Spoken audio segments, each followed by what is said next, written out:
I entered a Pokemon tournament and made a lot of people very, very angry. Some of these people were my opponents who had to deal with the evil Pokemon team that they were matched up against, but they weren't the only ones who were upset. No, throughout the entire tournament, nobody was especially happy with me because they realized that by releasing this team into the public eye, I had just opened Pandora's box. But I'm getting ahead of myself. This story begins right after the 2024 Pokemon World Championships, where I finished 17th. This is a good performance, and I worked really, really hard to get it, spending hours a day for months training to become the world champion. And after such a grueling tournament, I would love to take a break, but I can't, because there's a tournament coming up that I really want to go to. It's Baltimore Regionals, and it's about an hour drive from where I live, so it would be really silly to not go. It's also the very first qualifying tournament for the next World Championships in Anaheim, California. This year, it's a bit harder to qualify. Only the top 75 trainers in North America will qualify for the 2025 Pokemon World Championships. But if you win a regional, then you automatically qualify, saving a ton of stress. So my goal is not only to do well, but to win the entire thing. And I have another reason for wanting to win. I have won more regional championships than any other player, with a total of 9. The player in second has 6, and the player in third has 5. When I reached my 5th, or maybe it was my 6th regional win, I decided that my goal was to eventually win 10, and Baltimore Regionals could make this once lofty goal a reality. But I have a problem. I need to build a team. Building a team is, in my opinion, the hardest part of entering a tournament. There's hundreds of Pokemon to choose from, each with millions of possible ways to use them. As a team builder, you're trying to choose only 6 and give them the right tools to allow them to beat literally every other combination of Pokemon that you could play against. Which, take it from me, not especially easy. Normally, this actually wouldn't be a problem. Like I said, I just spent several months preparing for the World Championships. If I thought it was good enough to bring to Worlds, shouldn't it be good enough to bring to this regional championship? Believe me, I would love to use it again, but I can't, because half of the Pokemon on my team were just banned. Right after Worlds, the official competitive rule set changed, and every single legendary and Paradox Pokemon was sent to a farm upstate, leaving us with the muck at the bottom of the barrel. This is completely unprecedented. They have literally never done this before. And that means that not only is my Worlds team completely out of the question, it also means I don't even have a sense of what the good Pokemon are anymore. Is it finally time for the Dunsparce?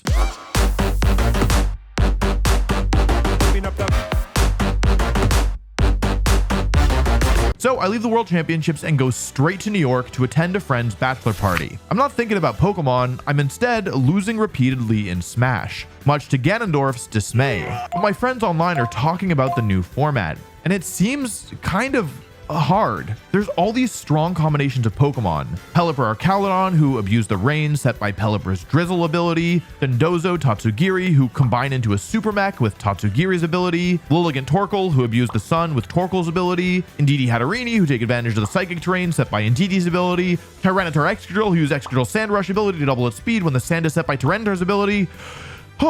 Even though I'm not actively working on a team, I still feel a little daunted. How can I possibly beat all of these threats? That night, the jet lag kicks in and I am completely unable to sleep. I lie in bed tossing and turning until past 4 in the morning. My brain just won't shut down. And since I quickly exhaust meaningful things to think about, like planning out my next ice cream flavor or replaying every embarrassing interaction I've ever had in my entire head, nope, that's not the right words, I soon turn to thinking about the new format. And then it hits me. Every single Pokemon at the forefront of this format relies on their abilities. If I can somehow prevent my opponent from using these abilities, their options would become severely limited, and they'd be forced to reconsider their entire strategies on the fly. And there is a Pokemon that shuts down almost every other ability in the game: Weezing. It's a Pokemon I have some experience with. Less than a year ago, I built a Weezing team for fun that ended up winning a big online tournament. And I'm not 100% sure, but after I won the tournament and made a video that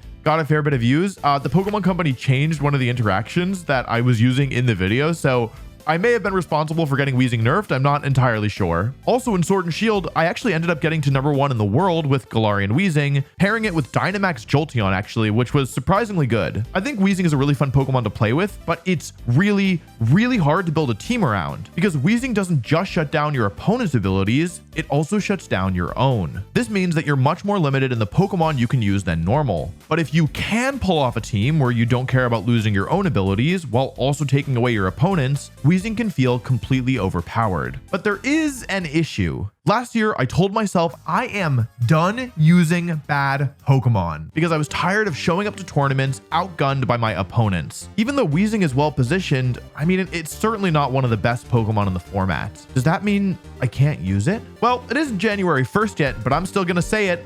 New year, new Wolf. Last year, my goal was to use only the strongest Pokemon. This year, my goal is to use whichever Pokemon I think are going to give me the highest odds of winning the tournament. Because I forced myself to only use the best Pokemon last year, I honed the skill of forcing myself to use standard Pokemon even when other Pokemon are more exciting for me. A skill that, if I can be honest, I did not have before. Now that I've developed the capacity to ignore the weird Pokemon calling out to me like the Green Goblin mask, I don't need to actually use it. Basically what I'm trying to say is, it's Weezing time. I'm really excited to show you all the team that I built because it's, in my opinion, one of the coolest ones I've made in quite a while. But I also want to say that if you're enjoying the video, I would really appreciate it if you subscribed. Videos like these are actually completely unique on YouTube. I think that's because it turns out that being one of the best in the world at a video game while also being able to put together scripts that take over 80 hours to make while also being a YouTuber with the resources to hire talented editors to make the video look pretty is something of an unusual combination. I'm not saying this to toot my own smokestack, but instead to make the case that if you are enjoying the video, you should subscribe, not only because it helps me out a bunch, but also because this is content that you're not going to get anywhere else. Okay, let's talk about the team. My first thought is to use regular, classic Kanto Weezing as a disruptive support Pokemon. I wake up the next morning and play a few games to test on my phone, but it just feels kind of clunky. Because regular Weezing is a support Pokemon, it relies really heavily on its partners to do damage. And since I don't have any experience in this format, I can't easily spot what the good Pokemon to pair it with are. Is this the end for Weezing? Yes. Well, it's the end for Kanto Weezing, but not for its fancier cousin. Galarian Weezing shares the same stats and ability as its more classic version, but there is a key difference. Galarian Weezing is not only a poison type, it's a fairy type too. And the reason this matters is because it gives Galarian Weezing access to offensive moves that Kanto Weezing doesn't get. Most importantly, Dazzling Gleam, a fairy type move that hits both opponents. But how does this help? Dazzling Gleam isn't especially strong, so it really shouldn't help with the damage issue,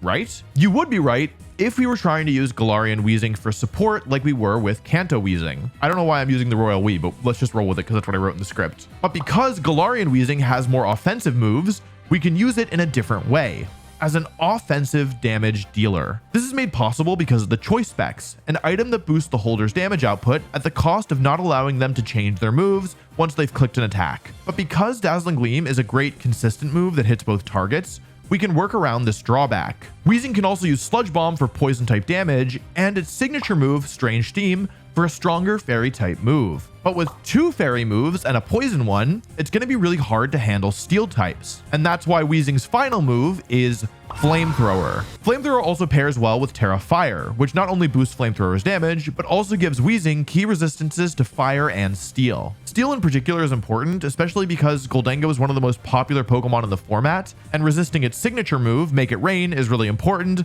especially because Galarian Weezing is weak to steel type moves before it terastallizes. When I first start using Weezing, I train it to be super fast and super strong, but it ends up feeling really frail. Like, I'd look away from my screen for a second and Weezing would be gone, like a dog who's always trying to run off. Gholdengo could even KO me with Shadow Ball, a move that does neutral damage. So I end up dropping some of Weezing's speed and special attack and use the extra stat points I get from this to focus on surviving Shadow Ball as well as a couple other key attacks. Keeping Weezing on the field is really valuable because as soon as it goes down, your opponents get all of their abilities back. Of course, by using Weezing as an offensive Pokemon, it is much harder to keep it alive. It also isn't that strong even with the choice specs because like it has a lower special attack stat than Magnemite. When I was at my friend Zane's bachelor party, I was telling him about how I had this idea for Weezing with choice specs, and he was like, dude, that's like It's not going to hit that hard, even with the choice specs. And I was like, no, it's fine. And he was like, it's not going to 2-hit KO Incineroar with Sludge Bomb. And I was like, dude, it's choice specs. It's totally going to KO.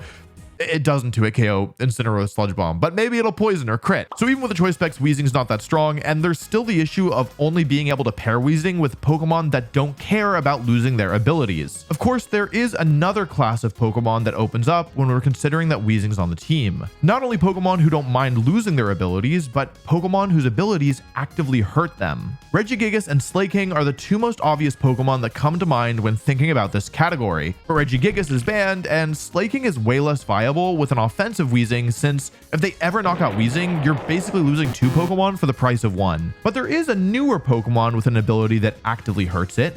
A Pokemon that turns Weezing from an annoying Pokemon into an absolute nightmare to play against. Toedscruel.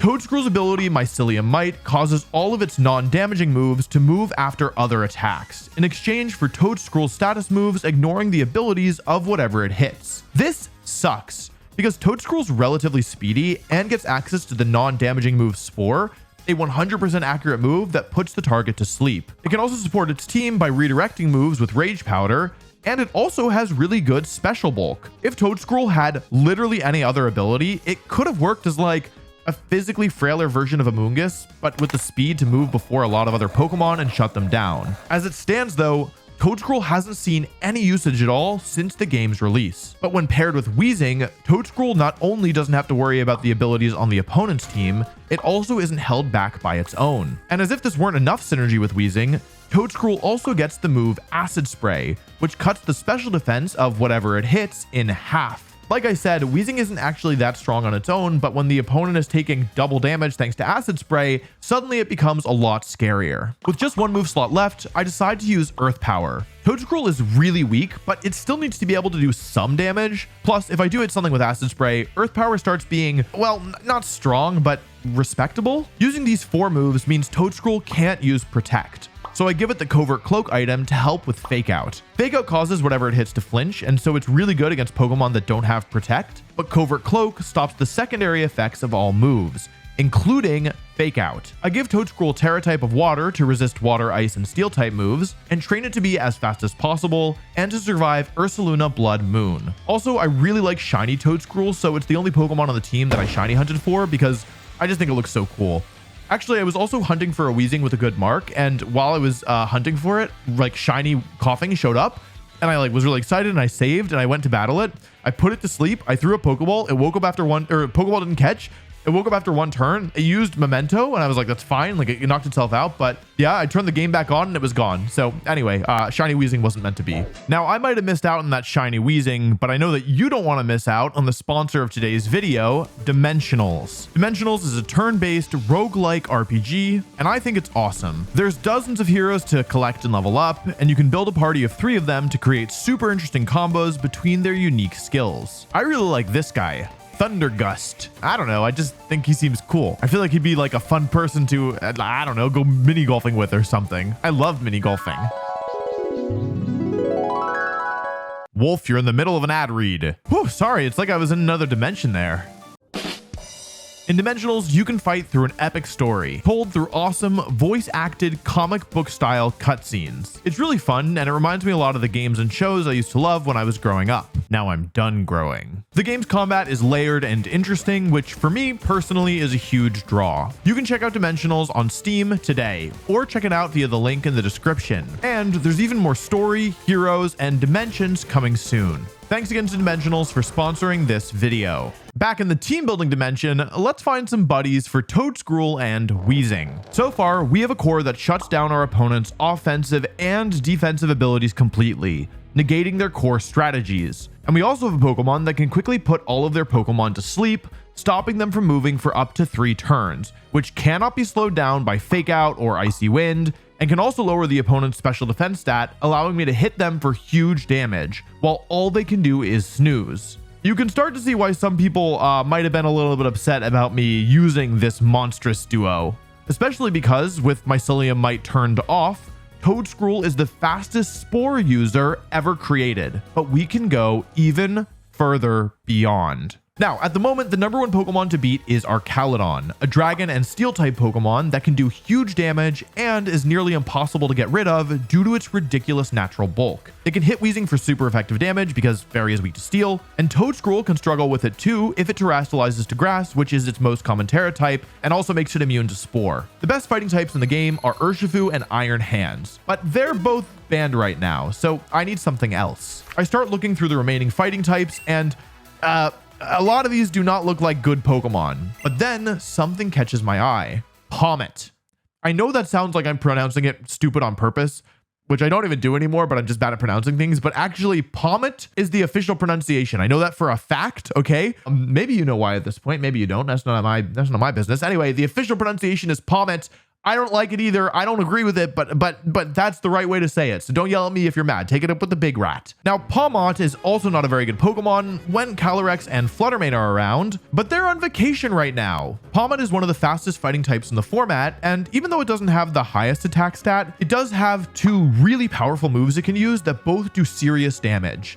Close Combat and Double Shock. Close Combat hits really hard and then lowers both the user's defenses, but the downside doesn't actually matter that much because Pawmot is naturally frail already, and it's holding the Focus Sash item, which means it can always tank one attack. And let's be honest, it's probably not surviving two, even without the Close Combat drops. Double Shock is its signature move. It hits as strong as Close Combat, but causes the user to lose its electric typing after they've done some damage. And Double Shock can only be used if you're an electric type. In other words, you're only supposed to be able to use this move once without switching out. However, if you terastallize to electric, you can't lose your electric typing, meaning you can spam Double Shock until Pawmot inevitably goes down. Pawmot gets one of the single most broken moves ever made. Revival Blessing. This move allows you to bring back a fainted team member once per battle, and that is completely and utterly unbalanced. But I'm not going to use it. With neither Toedscruel or Weezing having Protect, I know that Pawmot needs to have it, but that means I only have one move left. And while I did have Revival Blessing at first, I realized that on this team, it actually isn't as useful as I thought. Revival Blessing is a really good move when you're already ahead, but it's often not as impactful when you're behind. I also don't have that many high priority targets to revive. If either Toedscruel or Weezing is fainted,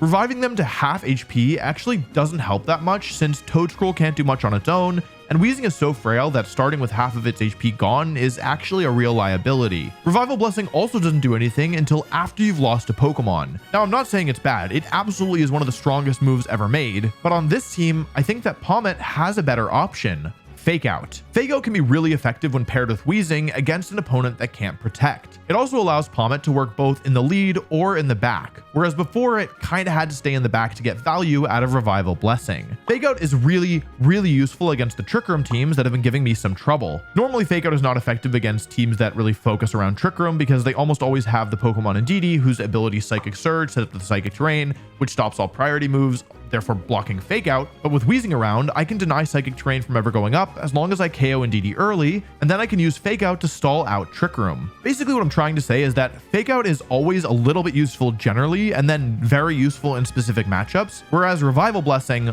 oftentimes ends up being not very impactful. Also, I think it's nicer to the Pokemon to not revive them.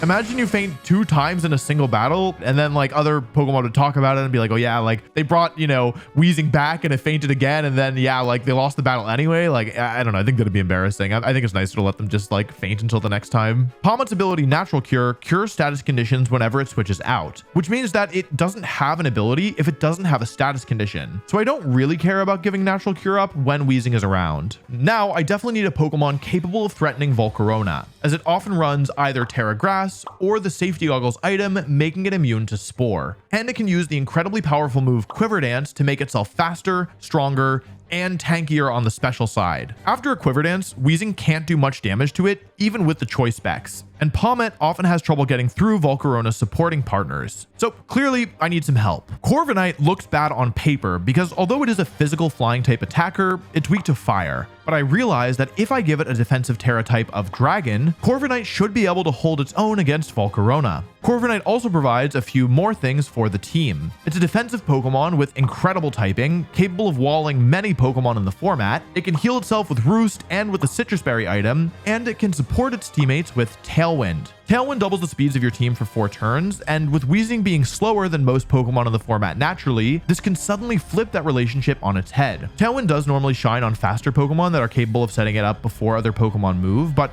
on this team, it's actually okay to have it be on a slower and tankier Pokemon because a lot of my Pokemon are naturally faster anyway, and so it isn't as big a deal to like not get the advantage right away because you really want it for subsequent turns a lot of the time rather than the initial burst. Corviknight's ability Mirror Armor reflects all stat drops back at the Pokemon trying to inflict them, but most stat drops in competitive Pokemon come from the ability Intimidate. And when Weezing's around, those aren't happening anyway. I trained Corviknight to survive Choice Specs Gholdengo Thunderbolt and make it fast enough to outspeed some of the faster Pokemon in the format in Tailwind, putting the remaining points I have left into its attack stat. While it isn't the strongest Pokemon on its own, it is capable of outputting good consistent damage if you ignore it for too long, thanks to the high base power of Brave Bird. At this point, my team is starting to look pretty evil, so I decided to add the most evil Pokemon that I know of.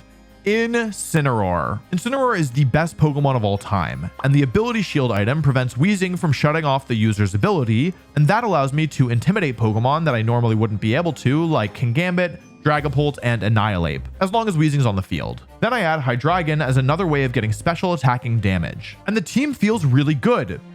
Sometimes it feels really good. Toedscruel and Weezing can win entire games on their own, but also there are some really hard matchups, and not all of my Pokemon feel equally valuable. The clear weakest link is Hydreigon. I almost never bring it. I'm having trouble versus fast fire types like Volcarona and Blaze Tauros, as well as Glamora and Gholdengo. So I want a Pokemon faster than all of those Pokemon that can threaten them offensively, that also doesn't care about its ability. Does a Pokemon like that exist? Yeah.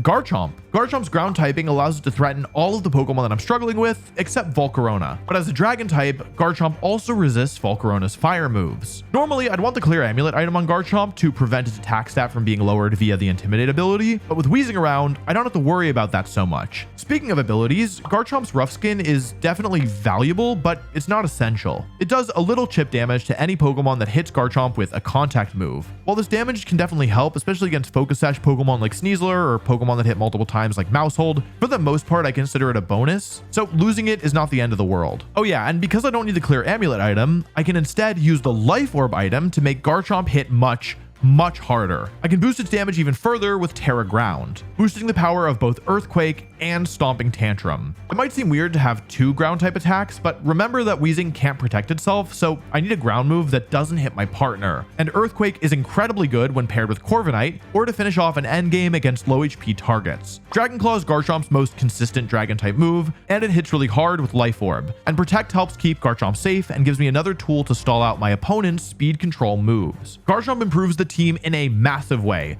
especially because I'm actually bringing it to the battles, but I'm still having some issues. Comet is my fastest Pokemon, and that means that there's a lot of Pokemon that are going to outspeed my entire team. Faster Tailwind setters are especially difficult, like Whimsicott, Talonflame, Rabombi, and Kilowattrel, since they can be paired with a Pokemon that threatens to KO Weezing, and then there's nothing that I can do to stop it. Also, Amoonguss is really tough because it can put my whole team to sleep, except for Toedscruel, who can't actually do much back. So clearly something has to change, but with Hydreigon gone, who's the remaining weakest link? It's Incineroar. The best Pokemon ever made does not fit on this team. It's too slow, it doesn't hit hard enough, and between Corviknight, Toedscruel, and Weezing, I already have enough support. I don't even like Incineroar, and I'm not even forcing myself to use the strongest Pokemon this year, so why is it on the team? It's gone, and I'm going to replace it with another fire-type starter Pokemon, Hisuian Typhlosion from Legends Arceus. With a Choice Scarf, it gives me a Pokemon that can outspeed nearly anything else in the format, and with its new Ghost typing, it's immune to Fake Out, which is normally one of the best ways to stop a Choice Scarf Pokemon.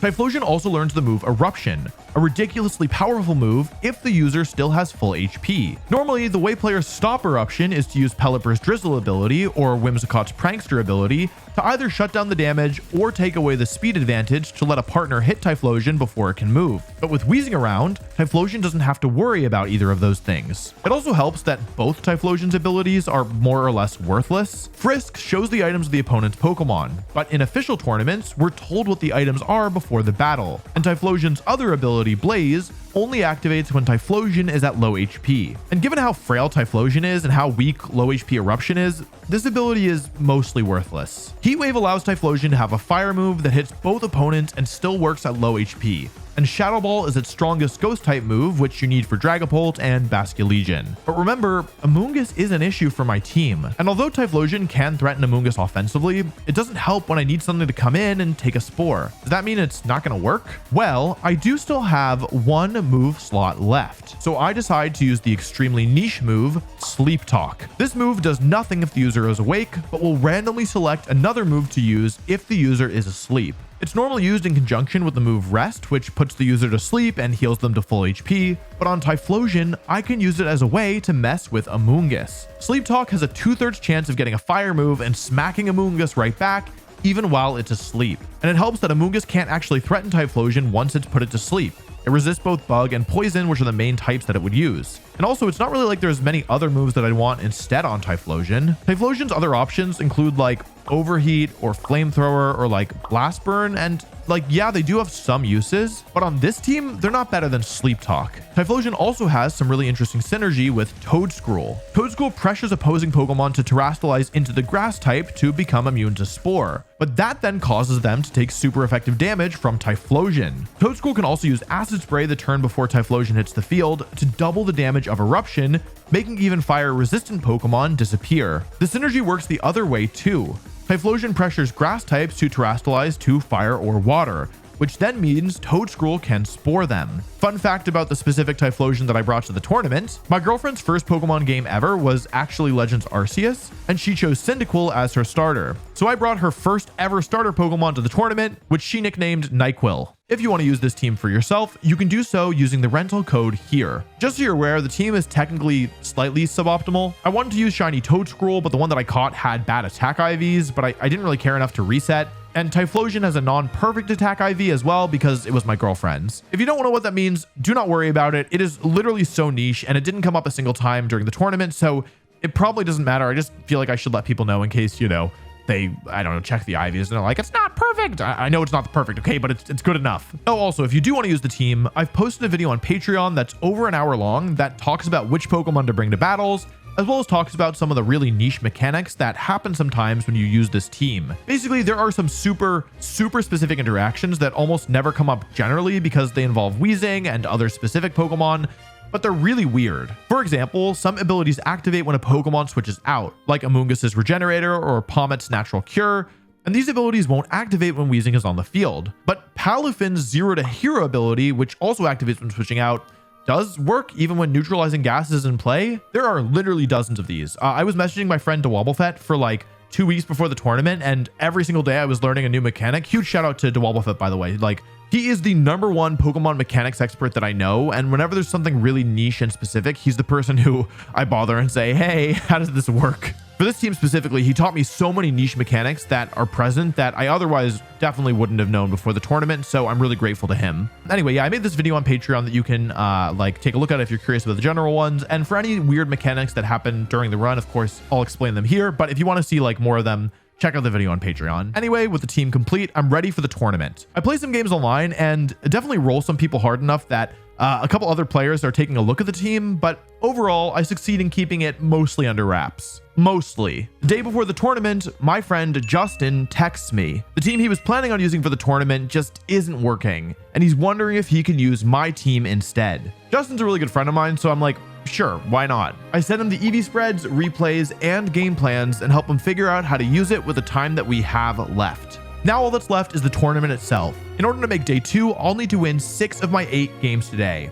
And to make it into the final top cut bracket, I'll need to win 9 of my first 11 games. Regardless, it doesn't change how this tournament starts, which is that I want to win round number 1. But first, I ask myself a question. Do I really want to release this team into the world? With the right play, it can completely shut out opponents from even getting to play the game. And once the tournament is over, people are inevitably going to try it out. Am I prepared to unleash what's inside Pandora's box and allow the competitive Pokemon players of the world to suffer sleepily? Yes. Yes, I am. But right now, I'm the one who's suffering sleepily because I only got 2 hours of sleep last night, being generous. This feels like Arceus sending divine punishment for my hubris. It's not like I couldn't sleep because I was like especially nervous either. I think this is just the like very dregs of the Hawaii jet lag still kicking my butt. Anyway, I drive into the city, park in a parking garage that is exorbitantly priced because it wouldn't let me back out, and head into the venue to play round 1. My first opponent is using a team that I've seen before. It's a kind of bulky offense team that uses Clefable and Rillaboom to support Volcarona, Kingambit, and Sneasler, all of whom have setup moves. Now, obviously, my primary strategy this tournament is Weezing and Toedscruel, but that doesn't mean I need to use it every single game. In a matchup like this one, Weezing and Toedscruel is a great lead, unless they open with Clefable. Clefable has both Safety Goggles and Follow Me, meaning they can redirect my Spore, which is really bad for Toedscruel. They could also lead with Terra Grass Volcarona, or Rillaboom to get around Spore, or any combination of those 3. The thing about all these anti-Toedscruel Pokemon though is that they are terribly weak to Typhlosion. So here's the plan. Don't bring Weezing or Toedscruel game 1, and then hit them with the mix-up game 2 after trying to bully them out of leading their anti-Spore Pokemon. The battle starts with my Typhlosion and Garchomp against their Rillaboom and Volcarona, the 2 worst Pokemon on their team against my Typhlosion. I decide to play aggressively and switch Garchomp to Corviknight as they switch Rillaboom to Primarina, and my Eruption critical hits the Volcarona for about 85% of their health as they set up a Quiver Dance. But now I can force the Volcarona to protect and go for Eruption and Terra Dragon Tailwind. And although Primarina KOs Typhlosion, the advantage is mine thanks to the Tailwind that I just set up.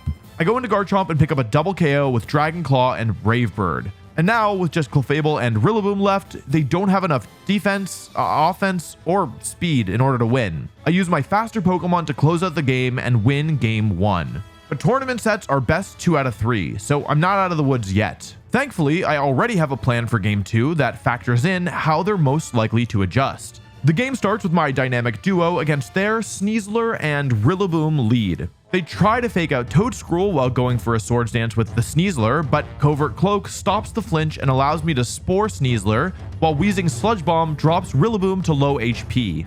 I double into the Sneasler the next turn with Earth Power and Sludge Bomb, but it narrowly survives, as Rillaboom U-turn brings in Kingambit. I Spore the Kingambit and finish off Sneasler with Weezing, as both their Pokemon sleep, and my opponent sends out Primarina. They protect, but I ignored it and Earth-powered the Kingambit, who stays asleep for another turn. Next turn, I double Primarina with Spore and Sludge Bomb. And although it survives, Kingambit stays asleep for a 3rd turn. They finally wake up and Sucker Punch to KO Toedscruel, but Weezing finishes off Primarina, and I send in my full HP Pommet. I KO the Rillaboom and finally take out the Kingambit, winning me the game without even needing to use my last Pokemon. That's the power of Toedscruel. My opponent's Pokemon literally spent more turns asleep than awake in that game. I'm beginning to see why they decided to give this Pokemon an ability that intentionally makes it worse. And also why they've never given a Pokemon this fast Spore before. And okay, if I'm being honest, this is the point in the tournament where I start to maybe question if I'm actually the good guy, since I did just release this team into the world. The second round goes up, and as I sit down and look at my opponent's team, it's the exact same. Okay, the Clefable is Terra Steel instead of Terra Water, and the Volcarona is Terra Dragon instead of Terra Grass, but the Pokemon and the items are all the same. Good news is, I already have a plan. I once again start game 1 off with Typhlosion and Garchomp against their Volcarona and Clefable. Turn 1, Volcarona protects, but I ignore it and launch Eruption and Stomping Tantrum into the Clefable, who goes down. The Sneasler comes out, and they switch Volcarona to Rillaboom in order to activate the Sneasler's Grassy Seed, doubling its speed stat. They wanted to KO Typhlosion before it could move with Throat Chop, but I Terrastalize to Fire, and Dragon Claw and Eruption KOs Rillaboom and does a good chunk of Sneasler's health. I switch Typhlosion to Pommet, and they try and get the KO with Dire Claw, but instead, Sneasler goes down to Dragon Claw as Volcarona sets up a Quiver Dance. Unfortunately for them, they are way too far behind, and Volcarona cannot win the 1 against 4. I win game 1. Game 2, same plan. Toedscruel and Weezing time. Just like my first opponent, they switched to the Sneasler and Rillaboom lead. Now, I realized that even though when I was in this position round 1, I used Sludge Bomb, that actually was a bit of a risk because if Kingambit switches in, I won't be able to do any damage to it. So I changed my play. I try and Spore the Sneasler, but it blocks it with Protect. And Rillaboom's U-turn brings in Kingambit, and does a good chunk of Toedscruel's health in the process. Unfortunately for them, this time I went for Flamethrower, and I dropped the newly switched in Kingambit to low yellow HP. We both reposition, and they get a Swords Dance up with Kingambit, but the combination of a critical hit fake out, Wood Hammer, and +2 Sucker Punch is not enough to KO Weezing, and I knock out the Kingambit. With Kingambit down, I can double into Rillaboom and then Sneasler for KOs with Corviknight and Weezing. and my opponent forfeits as they realize their Primarina has no chance of beating my full HP Pommet. 2 wins, 0 losses. Even though Toadscroll was a little bit less oppressive that game, it still did its job of forcing my opponent out of position and creating space for Weezing to do the damage. Spore is the best way of disabling my opponent, but if they're switching and protecting to try and escape the Toad, they're not doing anything to stop Weezing from chipping away at all their Pokemon. Sometimes, the threat of being put to sleep has the same outcome as actually putting a Pokemon to sleep. In the third round, I'm paired against a new team, though there are some familiar faces. This team also has Primarina, Volcarona, and Rillaboom, but it also has Gholdengo, Tyranitar, and Salamence. Unlike the last 2 Volcarona, this one has the Safety Goggles item, making Toadscroll and Weezing extremely bad against it. The last 2 Volcarona teams had the goggles on Clefable instead, but with the item on the Moth, it's completely different. Basically, I shouldn't be relying on Toadscroll here, so let's try a different lead. Pommet and Typhlosion. My idea is that Typhlosion threatens a ton of damage against everything on the opponent's side except for Tyranitar and Primarina, 2 Pokemon who are weak to Pommet. And since I have the threat of Toadscroll and Weezing, I'm expecting my opponent to lead with something that's just not very well equipped to handle Typhlosion. They lead with Volcarona and Choice Specs Terra Steel Gholdengo. This is an abysmal matchup against Typhlosion. The Gholdengo's only option are to switch or to faint, and if Volcarona attacks, it'll go down to Eruption and Double Shock. So I make a prediction. Gholdengo's gonna switch out and Volcarona's gonna protect. I decide to use my Terra preemptively, but on Pommet, not Typhlosion. This might seem a little strange because I could always use Terra Electric later to let me use Double Shock again, so using it now might seem preemptive, but there is a reason for this play. Terastallizing into a type that you already have gives you a damage boost. In Pommet's case, it takes my electric moves from being 50% stronger to 100% stronger. However, if I use Double Shock before Terastallizing, Pommet will lose its electric typing and become a pure fighting type. If I then Terastallize into electric, Pommet will be treated as if it were a fighting type that terastallized into electric, rather than a fighting and electric type that terastallized into electric. What this means is that if I use Double Shock and then Terastallize, future Double Shocks are only as strong as regular, non-terastallized Double Shocks. But if I Terastallize before attacking, I get the 100% damage increase on all future Double Shocks. Anyway, this play works. My opponent protects Volcarona and switches Gholdengo into Tyranitar, who promptly loses 85% of its health.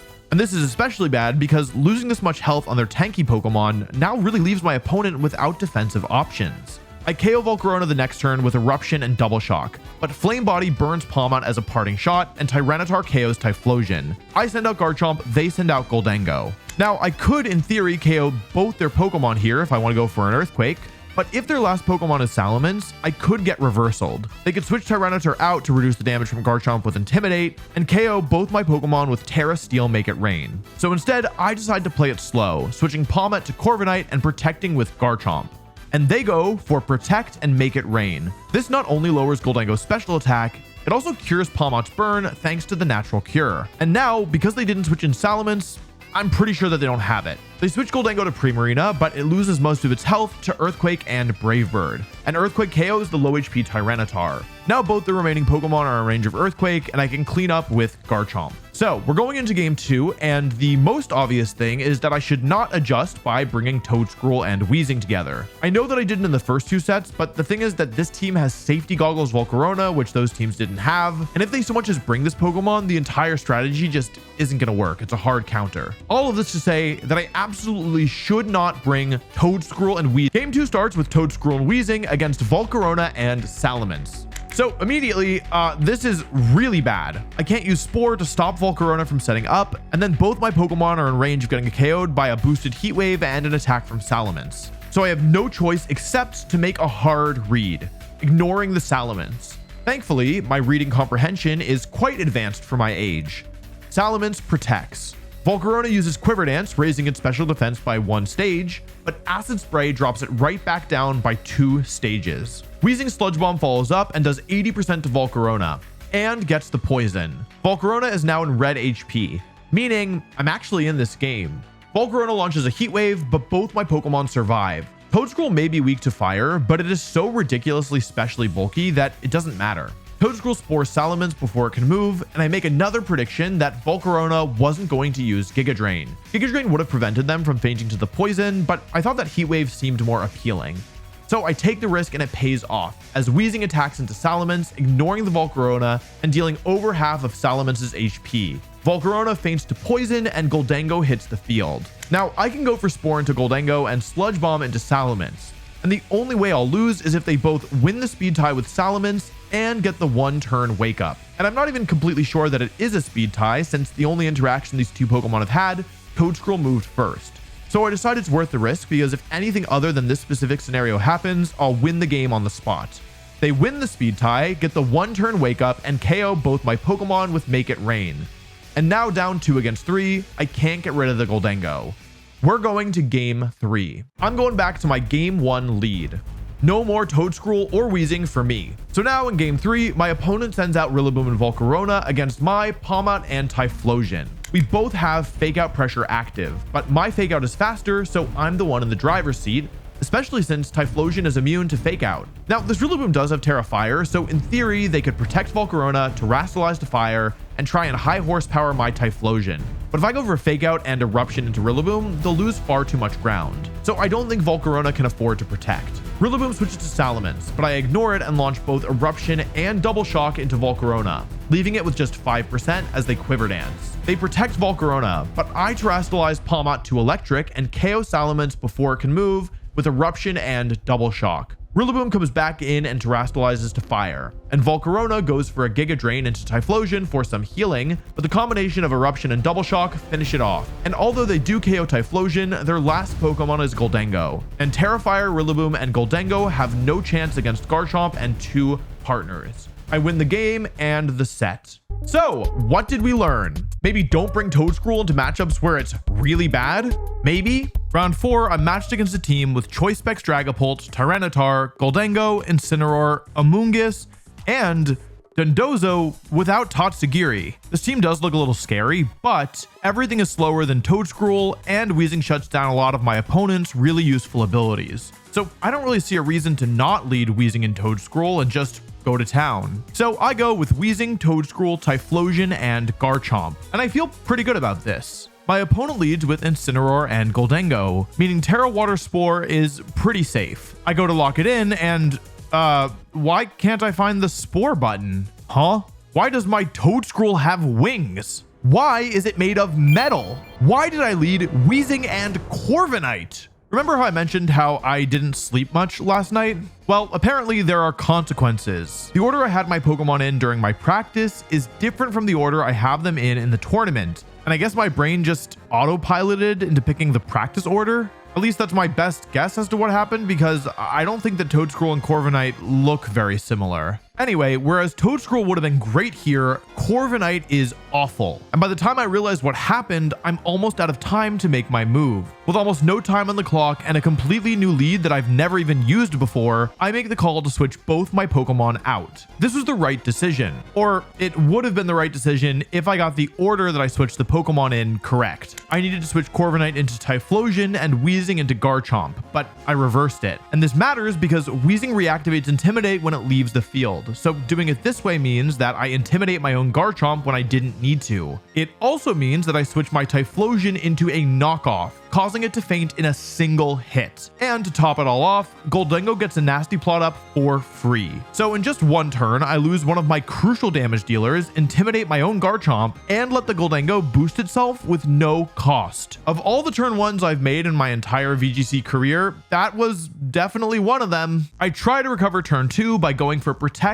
and Brave Bird into Gholdengo, but it protects. So 2 turns in and I haven't done a single thing. I go for Terra Ground Earthquake, but because of the Intimidate, both of my opponent's Pokemon survive, and Gholdengo uses Shadow Ball on Corviknight to do a ton of damage, as I set up Tailwind and Incineroar Parting Shots Garchomp to bring in Dondozo. I Earthquake again and Roost to heal Corviknight back up, but Gholdengo doesn't protect and faints. Dondozo uses Wave Crash into Garchomp, and it deals super effective damage because I'm now a ground type, but somehow Garchomp survives? Incineroar comes back out, but I switch Garchomp to Weezing and KO it with Brave Bird as Dondozo sets up with Curse. Tyranitar is the last Pokemon, which means that now both my opponent's Pokemon struggle to get rid of Weezing. Weezing and Corviknight work together to damage Tyranitar and KO Dondozo, and Garchomp finishes the job. Somehow, despite my best/worst efforts, I win game 1. Okay, that was really bad. Let me make sure that I'm actually choosing the Pokemon I intend to for at least the rest of the tournament. The good thing about winning with Corviknight in the lead game 1 is that maybe my opponent will think that that was actually like what I meant to do, and therefore underestimate Toedscruel. This time, I'm definitely going to bring it though. Their leads are the same, Goldengo and Incineroar. They terrestrialize Goldengo to Dragon, and I terrestrialize Toedscruel to Water, but their Goldengo takes a nap as Incineroar Flare Blitzes Toedscruel, and Weezing uses Sludge Bomb to drop Incineroar to about half HP. I switch Weezing into Typhlosion in case they get a one-turn wake-up, and Earth Power the Incineroar, who survives, and Parting Shots Typhlosion, bringing in Tyranitar. Thankfully, Goldengo does stay asleep. I switch Typhlosion out into Garchomp to get rid of the Parting Shot drop, but they switch Tyranitar to Incineroar, and Acid Spray picks up the KO. Goldengo wakes up and uses Shadow Ball into Garchomp, but it doesn't even do half of my health. They send out Dragapult. Now, I think that Toedscruel can survive a Draco Meteor, so I decide to risk it. I protect Garchomp and they Draco Meteor into Toedscruel, but I was wrong and it goes down. And Garchomp's Protect blocks Make It Rain. I send out Typhlosion, and now things get interesting. I can Shadow Ball the Dragapult for the KO, but Garchomp can't KO Goldengo in one hit because of that Intimidate drop from earlier. If Dragapult switches to Tyranitar, Shadow Ball won't really do any damage, so Garchomp could try and hit the incoming Tyranitar with a ground move to cover for the switch. Or alternatively, I could predict Dragapult to switch out and Goldengo to attack and try and KO Goldengo with a double up, but that would lose to either a Protect from Goldengo or Dragapult deciding to stay in. Dragapult switches to Tyranitar and Shadow Ball hits Goldengo. Dragon Claw hits it too and finishes it off, swinging the game into my favor. Dragapult comes back out and immediately goes down to a Shadow Ball, and Garchomp closes out the game versus Tyranitar. 4 wins, 0 losses. When I told my friends about what happened the first 2 turns of this set and that I somehow won, they were quite surprised. Frankly, I am also quite surprised, but I'm not going to complain. That felt like when you forget you have a test in school and then the teacher announces that they're moving it to next week. Or as a certain goated Nuzlocke likes to say, never punished. Anyway, that was definitely a wake-up call. I realized that even though I'm not running on much sleep, I actually need to lock in at this point or I'm going to keep making silly mistakes. The next round goes up and I'm paired against one of the teams on the forefront of the format, a team I knew I'd have to play when I was preparing. It's a Trick Room team featuring Porygon 2, one of the hardest Pokemon to remove in the entire format, and Ursaluna, one of the single most powerful Pokemon of all time. Or it's supposed to be that way, at least. Ursaluna has ridiculous stats and deals massive damage because not only is it incredibly strong with absurdly powerful moves, but its Guts ability is terrifying. Guts powers up Ursaluna's attack by 50% if it's affected by a status condition, and the item Flame Orb burns Ursaluna at the end of the first turn that it's on the field. Normally, Burn cuts a Pokemon's attack in half, but Guts lets Ursaluna ignore the drawback. And all of this combos with Ursaluna's Facade attack, which doubles in power if the target is burnt, tripling in power when you consider the Guts ability, and ending up at 4.5 times the original power because Ursaluna gets a damage boost on all normal moves because it's a normal type Pokemon. But all of that is only if you consider the Guts ability. Without Guts, Ursaluna would be losing 50% of the damage it gets from Guts in the first place, but it would also have its damage cut in half because of the burn it inflicts on itself. This team is also really slow. In fact, every single Pokemon on it is slower than Toedscruel. It is not a free win, and there are some things that the opponent can do that will make it really tough, but I think that in this matchup, I'm the one in the driver's seat. I lead with Toedscruel and Weezing against their Amoonguss and Porygon 2. This is a very clever lead from my opponent. In order to KO the Amoonguss, I need to commit Acid Spray and a Weezing attack, which would then let them set Trick Room up for free. If I Spore Porygon 2, they can Spore Weezing, and then it just becomes a waiting game to see who wakes up first. So is there nothing I can do except to play the sleep game and hope that I win? Yes, but I don't have to let Weezing be the Pokemon to fall asleep. Remember, there's another Pokemon on this team that doesn't care if it falls asleep, Typhlosion. The game begins and I switch Weezing into Typhlosion. Toedscruel spores Porygon 2, Amoonguss spores Typhlosion, and Porygon 2 takes a nap. But wait, that doesn't seem right. How did Toedscruel move first? Well, this is another extremely specific mechanic that I only learned thanks to Dwobblefet's help. The turn order in Pokemon updates dynamically. So if you set up Tailwind, doubling your team's speed stats, that speed boost is immediately applied to your partner Pokemon, meaning even if they weren't the next fastest thing when the turn started, they are now. This is different than how speed used to work though, where the turn order was set at the start of the turn and wouldn't respond to changes in speed. So for example, if you switched in Politoed next to your Ludicolo, you wouldn't suddenly get the Swift Swim Rain boost. However, in Generation 8 things changed and now speed updates mid-turn. So you would expect that if Weezing starts the turn on the field and then switches out, Mycelium Might would then cause Toedscruel to move last, since it isn't currently being negated by neutralizing gas. But that's not how it works. I don't know exactly why it works this way, but I do have a guess. My theory is that when speed changed from being static to being updated mid-turn, they didn't update all the ways that speed can change. For example, the item Lagging Tail, which causes the holder to move after other Pokemon, was used somewhat often during Dynamax on Grimmsnarl. Grimmsnarl would trick the Lagging Tail onto a Dynamax Pokemon, thus causing it to move last. But the Lagging Tail effect wouldn't kick in until the following turn. So if you trick Lagging Tail onto Regieleki, it'll move first this turn and then last in all following turns. Mycelium Might is effectively just a Lagging Tail that only applies to your status moves. So it wouldn't shock me if they just copy-pasted the code that causes the user to move last. And this means that Mycelium Might is still acting under the non-dynamic speed conditions, meaning switching Weezing out does not cause Spore to suddenly become slower. This probably sounds incredibly broken, but there is a catch. If Weezing is not already on the field when Toedscruel's out, I cannot make Spore move faster. I think whether or not this is a boon or a curse mostly depends on how you play the team. But since I know how the mechanic works, I just learned to play it in a style where switching Weezing out is fine, but switching it in is a no-go. This is part of the reason why I pretty much only ever lead Toedscruel with Weezing, because I know that I'm not going to be able to switch Weezing in and get the benefit in the same turn. So, back to the match at hand. Amoonguss and Sleeping Porygon 2 against Toedscruel and Sleeping Typhlosion. But Typhlosion knows Sleep Talk. I lock into Sleep Talk, and Typhlosion selects Heat Wave, doing a good chunk to Amoonguss. Amoonguss moves next and damages Toedscruel with Pollen Puff, and I launch a Spore into Amoonguss as I kind of thought it was going to switch out under threat of Typhlosion. Unfortunately for me, Porygon 2 wakes up after just one turn and sets up Trick Room. Suddenly, I'm on the back foot. My opponent switches Amoonguss into Ursaluna, and I terrastallize Toedscruel into water. This does mean that Amoonguss can Spore me later on, but since Toedscruel has a quadruple weakness to Ice, I figure the Terra is worth it to keep it alive. Porygon 2's Ice Beam now does very little to Toedscruel as Typhlosion stays asleep and uses Sleep Talk, landing another Heat Wave, and Toedscruel uses Spore on Porygon to send it back to sleep. I switch Toedscruel to Pommet and Typhlosion to Weezing, and they switch Porygon 2 to Amoonguss and Facade into Pommet, bringing it down to its Focus Sash. Ordinarily, this position would be pretty bad as I have two ground weak Pokemon against an Ursaluna in Trick Room. However, because of neutralizing gas,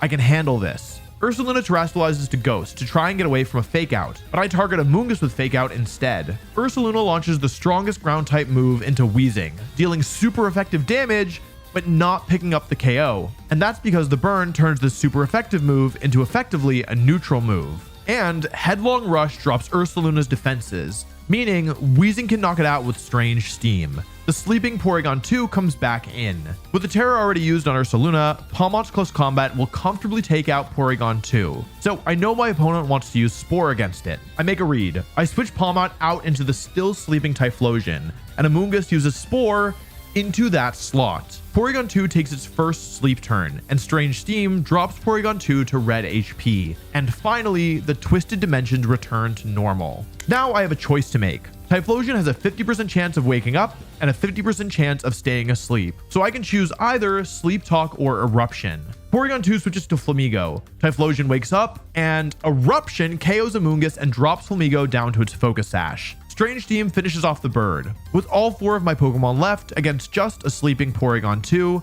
I win game 1. The second game starts with their Amoonguss and Goldengo against my Weezing and Toedscruel. Just like the first game, I switch Typhlosion in and Spore as they Spore my Typhlosion and take the sleep turn. This time though, I terrastallize to Fire with Typhlosion as their Goldengo terrastallizes to Dragon, and Sleep Talk rolls Heat Wave, although it doesn't KO Amoonguss. Toadscroll uses Acid Spray to drop their Goldango's special defense, but Goldango gets the 1-turn Wake Up and Shadow Ball's Typhlosion. Unfortunately, my notes for the rest of this game are incomplete. But in the end, I'm down with only 2 Pokemon left against their 4, with just Pawmot and Weezing against Ursaluna, Amoonguss, Porygon 2, and Goldango. But I pick my targets carefully, and somehow end up winning the game with some smart targeting, a good bit of chip on the opponent's top threats, and by abusing my team's faster speed stats. 5 wins, 0 losses. At this point, I'm just 1 win away from making it into day 2. Though, since I need to win 9 of my first 11 games if I want to make it into top cut,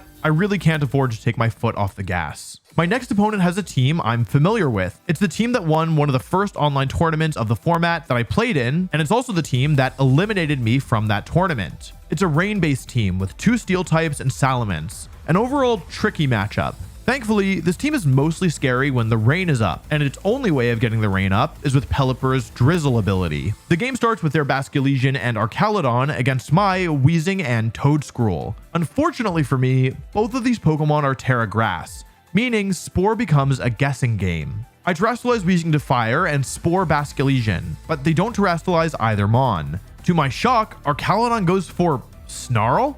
Huh?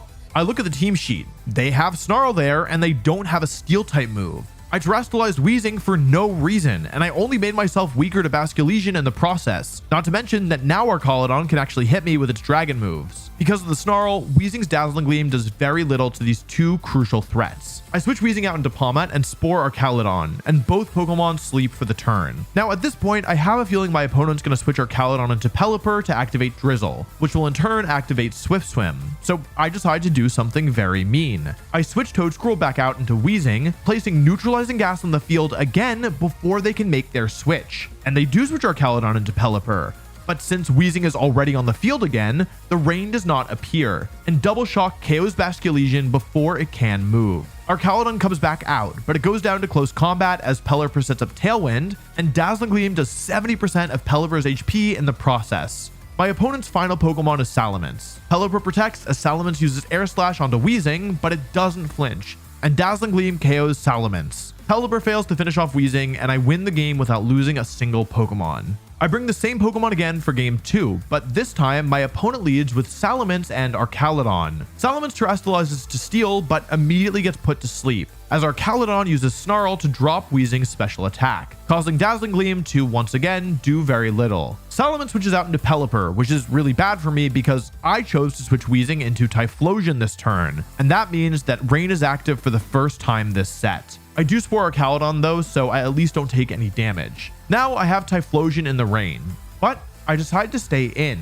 I don't really have a Pokemon that I can switch in to take a Weather Ball, and even though Typhlosion isn't really as strong in the rain, I do need to break Pelipper's Focus Sash at some point anyway, and that could even be with a weaker move. So I stay in and click Eruption, and my opponent anticipates Typhlosion switching out and preemptively switches Pelipper back into Salamence, who's a Steel type. Eruption doesn't KO it, but it sure does do a lot. And Earth Power drops Archaludon to red HP. Unfortunately for me, Archaludon wakes up and uses Electro Shot into Typhlosion, who barely survives. I switch Typhlosion out into Pawmot as they switch Salamence into Basculesian, and Toadscroll finishes off Archaludon. My opponent sends Salamence back in. I decide to Terastallize Pawmot to Electric type. Basculesian uses Flip Turn to bring Pawmot down to Sash, but the switched in Pelipper goes down to its Sash thanks to the very powerful Double Shock.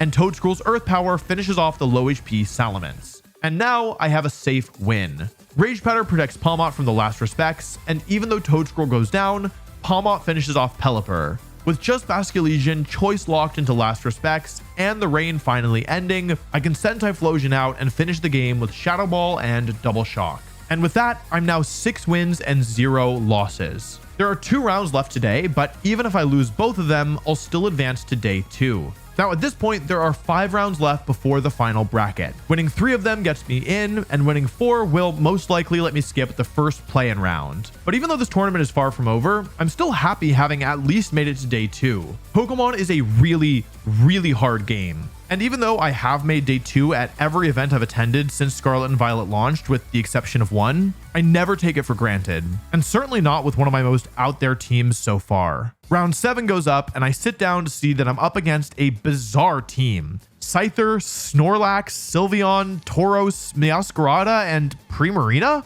Huh? The thing is, this actually looks like an absurdly good matchup for me. Sylveon, Meowscarada, Scyther, and Primarina are all extremely weak to Weezing, and the only Pokemon on this team that can handle Corviknight is Tauros. Toedscruel's not amazing here, but frankly, my other Pokemon are so good that I don't even need it. The game begins with my Pawmot and Weezing against their Tauros and Meowscarada. They protect both their Pokemon turn 1 to waste my Fake Out, and then switch Meowscarada to Sylveon to take the close combat, as Tauros uses Flare Blitz against Weezing, dealing over half my health and getting the burn, as Dazzling Gleam does a decent bit to both of their Pokemon. But with this much damage already on Sylveon, I realize that I can clean up with Garchomp and Corviknight in the back. I switch Pawmot into Corviknight and sacrifice Weezing to Tauros, as Corviknight shrugs off a Hyper Voice, giving me a free switch into Garchomp. Earthquake KOs both of their Pokemon, and Corviknight sets up Tailwind, doubling my team's speeds and allowing me to outspeed that Meowscarada that I know is in the back. They send out Meowscarada and Snorlax. I use Earthquake and Brave Bird into Meowscarada, but it blocks it with Protect, and Snorlax KOs Garchomp. But between Rough Skin, Double Edge Recoil, and the Earthquake, it's lost over half of its health. Terra Electric Double Shock finishes off Snorlax, and Brave Bird drops Meowscarada down to its Focus Sash, while Meowscarada fails to KO Corviknight. Pawmot finishes off Meowscarada, and I win game 1. My opponent actually got more predictions right that game than I did, but the team advantage is just so in my favor that it didn't end up mattering. So I decided to bring the same Pokemon again. In game 2, they lead with Scyther and Snorlax against my Pawmot and Weezing. They probably realized they need to preserve Tauros in order to beat my Corviknight later. But the thing about Scyther is its ability Technician makes it effectively 50% stronger. Against Weezing, that is a huge power drop. The battle starts and they terrestrialize Scyther to Dragon and launch a dual Wing Beat, but it doesn't even do half of Weezing's health. Scyther survives the double shock because it's Dragon type now, but it gets finished off by Dazzling Gleam. Snorlax launches a double edge into Weezing, but it survives that too. My opponent sends out Meowscarada, who finishes off Weezing, but Pawmot KOs Snorlax with close combat. Their last Pokemon is Tauros, and I send out Corviknight, and Mirror Armor reflects the Intimidate back at Tauros. I terrestrialize Corviknight to Dragon, so I don't need to take a super effective Flare Blitz, but my opponent predicts this, doubling Corviknight with Knockoff and Close Combat. Unfortunately for them, it doesn't KO. Pawmot drops Meowscarada to Focus Sash, and I set up Tailwind. Close Combat and Brave Bird KOs both their Pokemon next turn, winning me the set. 7 wins, 0 losses. There's just 1 round left in the day, and I'm going to be playing on stream. Winning here means that I'll only need to win 1 of my final 3 games tomorrow to make top cut, while winning 2 of the 3 will get me a bye. Now, at this point, I am definitely running out of juice. I do not do well on no sleep.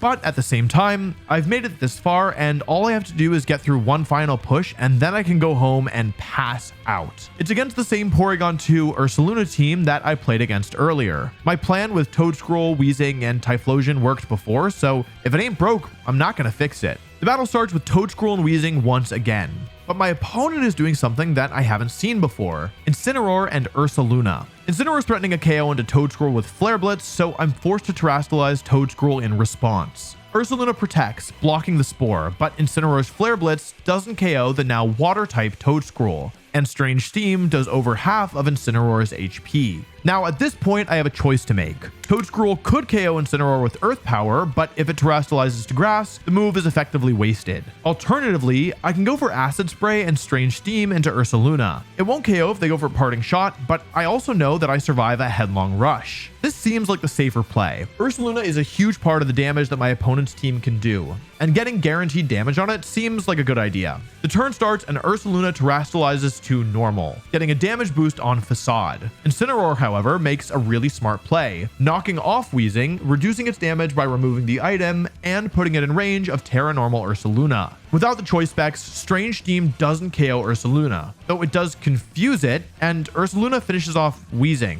Wait, Strange Steam confused Ursaluna? If I can be honest, I forgot that that was something that it could do in the first place. And that's because Strange Steam isn't 100% accurate, so I tried to avoid clicking it whenever possible. It was pretty much just against Ursaluna, so this was true in practice, it was true in the tournament. I don't know if I've ever confused a Pokemon with this move before, but yeah, I did now. Anyway, even though Weezing was knocked out, this means that I can go into Typhlosion against 2 slower, low HP Pokemon. To try and survive the pressure, Ursaluna goes for a Protect, but Weezing's left a parting gift for us. Ursaluna hurts itself in Confusion, resulting in a double knockout with Eruption and Earth Power. I'm suddenly up 3 against 2 as my opponent sends out Porygon 2 and Flamigo. their final 2 Pokemon.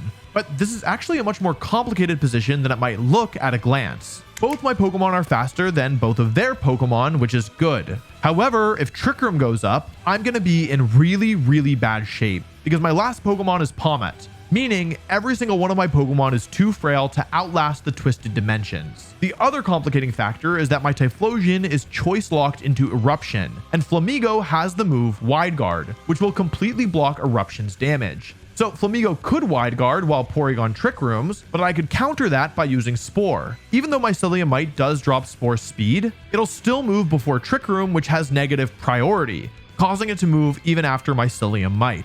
But if my opponent expects me to Spore, they get close combat to finish off Toedscruel before it can move, despite Toedscruel being the faster Pokemon. And that's because even though Toedscruel can Spore before Porygon, my Mycelium is still active, and it matters for Flamigo. Now, if I expect a Wide Guard, I could switch Typhlosion out as well, which opens up a whole other realm of possibilities. All of this to say that I don't see an obvious best move. So I think about it, and I make a call. My opponent is going to expect Toedscruel to Spore, and so I don't think they're going to go for Wide Guard. Eruption can't KO either Pokemon, and if Trick Room goes up, they'll win the game. The only way I have of preventing Trick Room is Spore, and Flamigo can prevent Spore by using Close Combat into Toedscruel. And the only play I have that beats Close Combat and Trick Room is locked into Eruption. Yeah. We do know Flamigo knows Wide Guard, right? So to see if it goes for it, no, it allows it to happen. It's getting an attack off for it, but that is a lot of damage down. It is. Will activate the Focus Sash on that Flamigo, but it won't get the opportunity to attack because Toedscruel is very fast and is faster than that Flamigo and will pick up the KO there. So even though Porygon 2 has the opportunity to use Trick Room here, it is a bit of an uphill battle. We'll have to find its way through 3 Pokemon remaining on Wolf's side of the field. I'm up a game. 1 win away from being undefeated on the first day of the tournament with a record of 8 wins and 0 losses. But this set is far from over, and my opponent now knows a bit more about my game plan. Am I actually going to be able to pull this off again now that my opponent knows what's coming? Game 2 starts with the exact same leads. Last time, the turn 1 went pretty well for me. I got huge damage onto Incineroar, which is necessary to let Typhlosion sweep later. But the position is actually kind of awkward. If I don't Terrastalize Toedscruel, I can lose it to Flare Blitz. But if I do Terrastalize and they don't attack it, I'll have wasted my Terrastalization. Ursaluna's almost definitely going to protect, but if I ignore it and it for some reason uses Headlong Rush before it's burnt,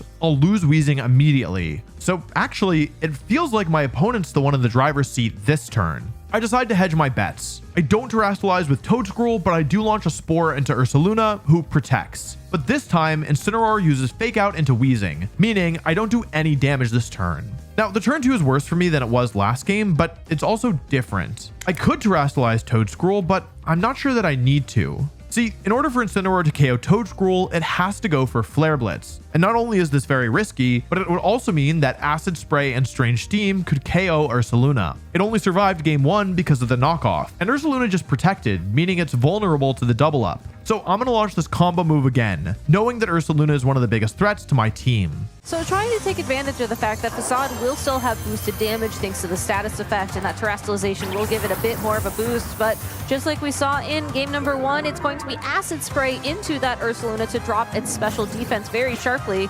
Another adaptation here, instead of knocking off the choice specs, it will be Parting Shot on that Incineroar. So still will reduce the amount of damage this Weezing can do overall, but I think more importantly, giving Zachary the opportunity to pivot a Pokemon onto the field while the Ursaluna is still healthy, and that Pokemon's going to be Flamigo. Yeah, I like that a lot. You still get the same damage reduction here, so Ursaluna still gets strat. It gets confused once again, so this could be critical.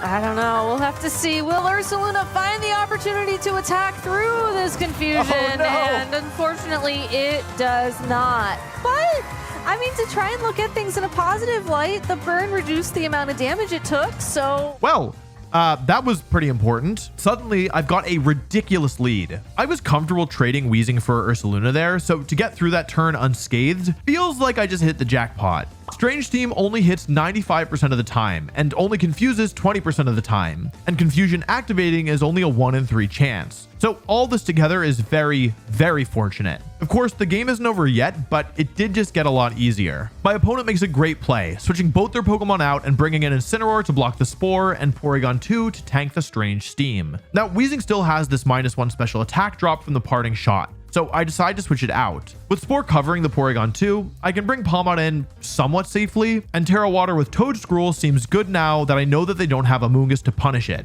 having seen all 4 of their Pokemon. But my opponent makes another great switch, bringing the low HP Ursaluna in to block the Spore that I launched at Porygon 2. And Incineroar doesn't fall for the Terra, instead using Knockoff and doing a huge chunk of Toedscruel's HP while also removing the Covert Cloak. I'm threatening a KO on both Pokemon, so I decide to play straightforward, attacking the obvious Mons. But my opponent denies both KOs by switching Incineroar into Flamigo and protecting with Ursaluna. Close combat breaks Flamigo's Focus Sash, and Ursaluna blocks the Acid Spray and barely survives the burn. But even though my opponent once again made a good defensive play, I didn't take any damage. And because my 2 Pokemon are faster than their entire team, I'm still in a position where I'm threatening a KO on both of their Pokemon. So I just make the straightforward play again, as my opponent double switches again, bringing Incineroar in to take the Double Shock and Porygon 2 in to take the Acid Spray. Now, if my opponent wants, they can get Trick Room up. Toedscruel's lost the Covert Cloak, so Fake Out can deny me the Spore. However, if that's what they want to do, they'll need to let Palmot hit Incineroar with close combat. So I decide to let them choose. They can have Trick Room with Incineroar gone, or no Trick Room and Incineroar safe. They choose to let Incineroar go down and let Trick Room go up. Flamigo comes out, and this is my opponent's only chance to turn this game around. They need to do enough damage before Trick Room ends, or my speed advantage will end up being too much. So I need to waste as many turns as possible. I sacrifice Toedscruel and protect Palmot to waste 1 turn of Trick Room and get Weezing in safely. Weezing is slower than Flamigo, meaning I can KO the Flamigo, but Porygon 2 is in more danger than you might think, because of the Acid Spray from earlier. Porygon 2 is still at -2 special defense. If Flamigo protects and I double into Porygon 2, I'll win the game. But if Flamigo attacks and I take it out, I'll probably win too. I decide to make a call. I'm going to switch Palmot out to reset all my stat drops and attack into the Flamigo. This way, I'll ensure that Typhlosion gets in safely. But Flamigo protects, and Porygon 2's Terra Blast lands a crucial critical hit on Weezing. And suddenly, my enormous lead is slipping away. Neither of my Pokemon can protect. What should I do? Does Typhlosion survive a Brave Bird? It isn't a very bulky Pokemon. Is it possible it goes down? Flamigo's actually pretty strong. There's also the threat of if that Typhlosion locks into Shadow Ball, it's only a single target move that's not going to be doing any damage to the opposing Ursaluna or the Porygon 2. And we don't see that wide guard, so Flamigo's going to be bringing some heat here. And Brave Bird indeed will crash into that Typhlosion, bringing it down into the yellow. Typhlosion chose Heat Wave, and it barely misses the KO on the opposing Porygon 2. And with Focus Sash still available on Palmot, I can win this. Even though Trick Room is up, I've done enough damage to Porygon 2 that I can finish it off with Fake Out before it can recover. And even though Ursaluna uses Earthquake to finish off Typhlosion and hit Palmot, thanks to the Focus Sash, I survive with a single hit point. Ursaluna goes down, and with just Palmot left standing, I win the set and end day 1 with 8 wins and 0 losses. 16 wins and just 1 loss in games. I meet up with my friends and we go out to a nice Indian food dinner where I completely botch my order, after which I complete the 1-hour drive back home, hop in the shower, and pass right out. I sleep for close to 10 hours this time, thank goodness, and wake up the next morning feeling so much better. There are 3 more rounds of Swifts left today. Winning 1 of them guarantees I make it into top cut, and winning 2 will ensure that I get a bye through the first round. My first round of the day is against Vivillon. Vivillon is actually pretty scary because it gets the Compound Eyes ability, boosting the accuracy of its moves. Specifically, the moves I'm worried about are Sleep Powder and Hurricane, which both become almost 100% accurate. Now, Vivillon is fast, but it isn't faster than Toedscruel, so you might think I could do Toedscruel Weezing and just put it to sleep, but this Vivillon is paired with Life Orb Garchomp, who can KO Weezing before it moves. So after thinking it over, I come up with a game plan I've never tried before. Toedscruel, Garchomp, Palmot, and Corviknight. The game begins with Vivillon and Porygon 2 against my Toedscruel and Garchomp.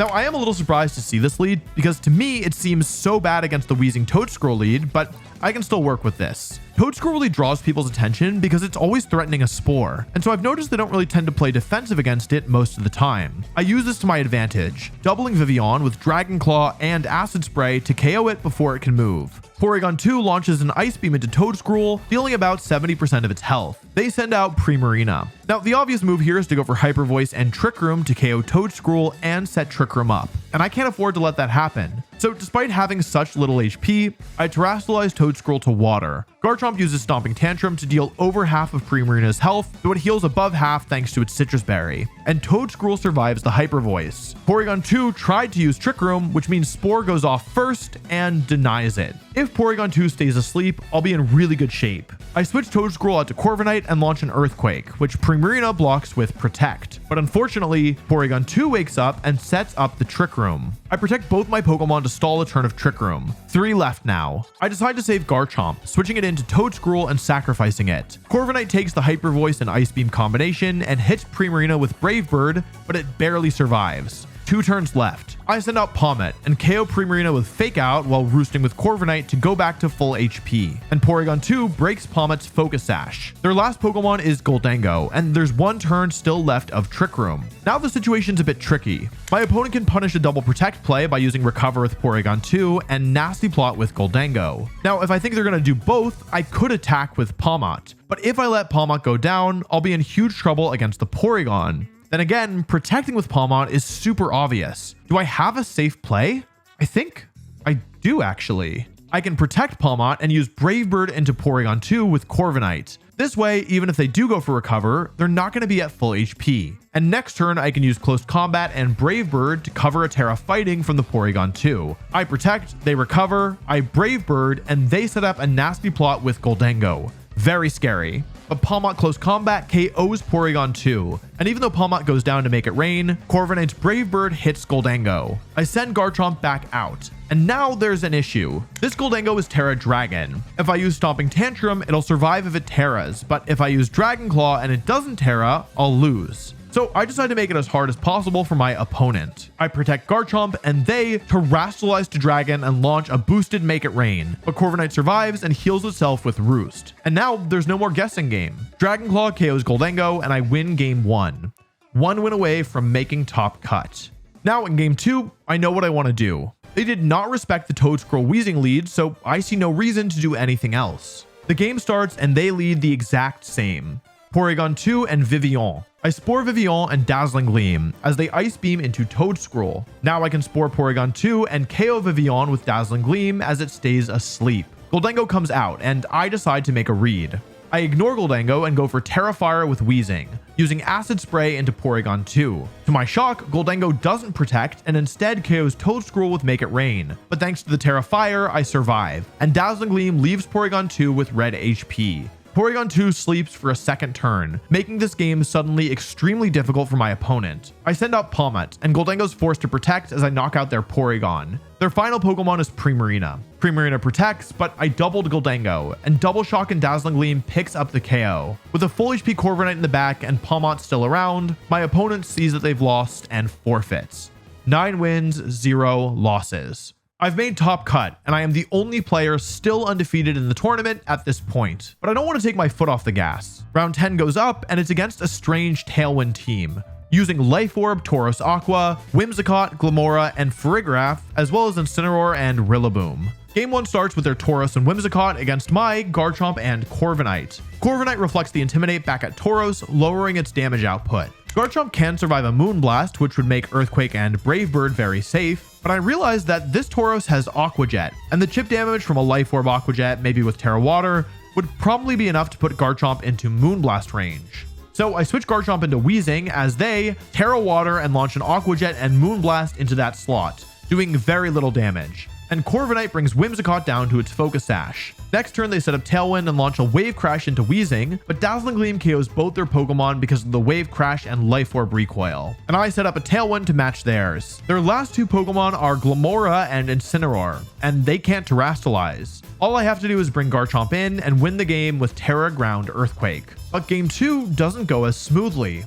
I bring the same 4 Pokemon as game 1, with my final Pokemon being Pommet, who I didn't reveal in the first game. but they switched to a Whimsicott and Glimmora lead.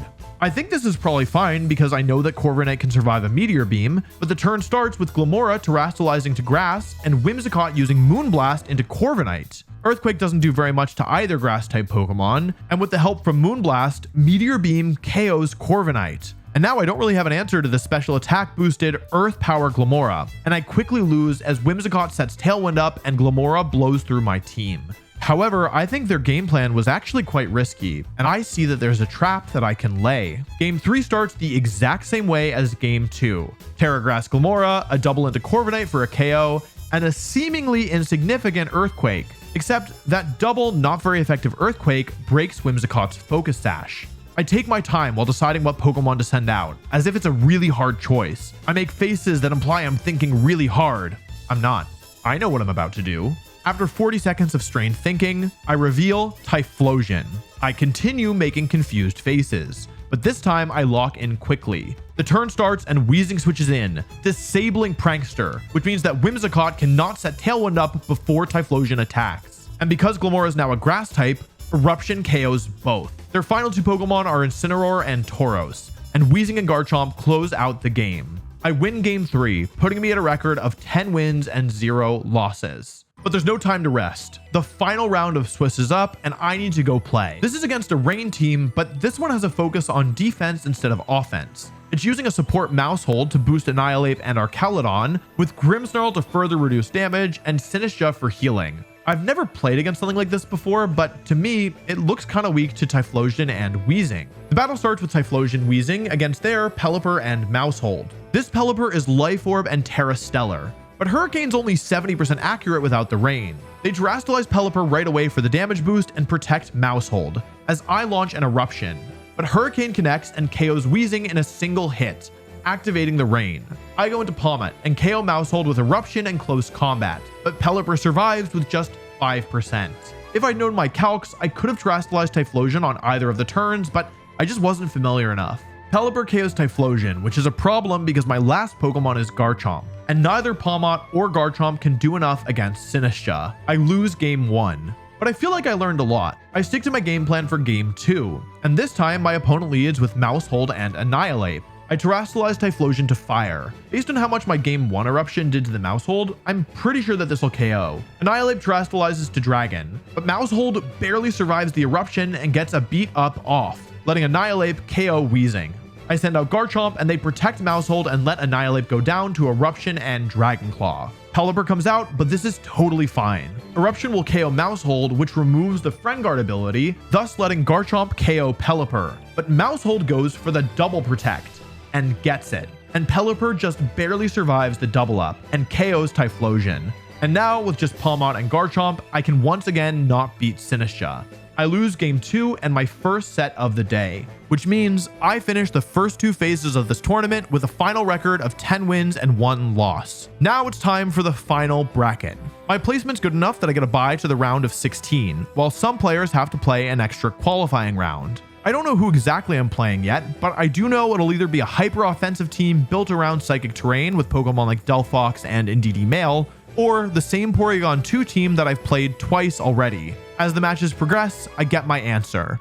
It's the Porygon 2 team. And it's actually being piloted by a Patreon subscriber that I've been working with for a couple months now. I've been giving them feedback on their teams for a while, and it's been really cool to see them improve. It feels like a very full circle moment for me. Now, they hadn't asked for advice on this team, to be clear, so it's not like I had some kind of unfair advantage because I'd seen the details of it earlier. Though I have played against this team twice before this tournament, and crucially, one of those times has been on stream. And in both games, I led Toedscruel and Weezing, and so I think there's a pretty good chance that they'll be expecting it and lead to counter it. The number one lead I would expect if they're trying to counter Toedscruel and Weezing is Incineroar and Amoonguss. And so even though it's risky, with my limited prep time, I make a call.